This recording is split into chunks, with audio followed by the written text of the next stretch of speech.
ka Saule mums ir pa vidu, ja, un tad viņai apkārt ir sfēra, kas ir 360 grādos. Ja, un mēs tajā sfērā diezgan tādā šaurā diskā visas planētas atrodas. Tieši tā. Un tas trijai atlases ir gandrīz vai tajā pašā diskā, viņš ir 3 grādos no augšas nāk, šķērso Saules meridiānu, un pēc tam aiziet 3 grādos tāpatās lejā, kas ir patiesībā baigais, labi, ko nozīmē baigais retums. Šis ir tikai trešais elements, ko mēs esam noķēruši. Jā, bet tas ir pa matu atšķirība. Bet pārējie divi bija krietni, viens nāca tur no augšas, no apakšas vai kaut kā tā, es nezinu precīzi tur tos grādus, bet pārējie nāca ļoti, kad ļoti haotiski, no kaut kurien vienkārši kaut kāds akmens ieldo aizlido uz redzēšanos. Ja. Tad šis nāk tā, ka tā kā bez mazliet tiešām pētniecības zonde, lai izzondētu to Saules sistēmu.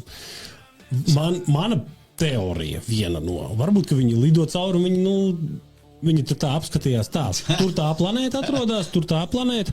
Vai paķersim pēc iespējas vairāk planētas. Un viņi to trajektoriju tā izrēķināja, kur mēs dabūsim Marsu tur pa ceļam, pirms tam tur kaut kādu Jupiteru un tad tur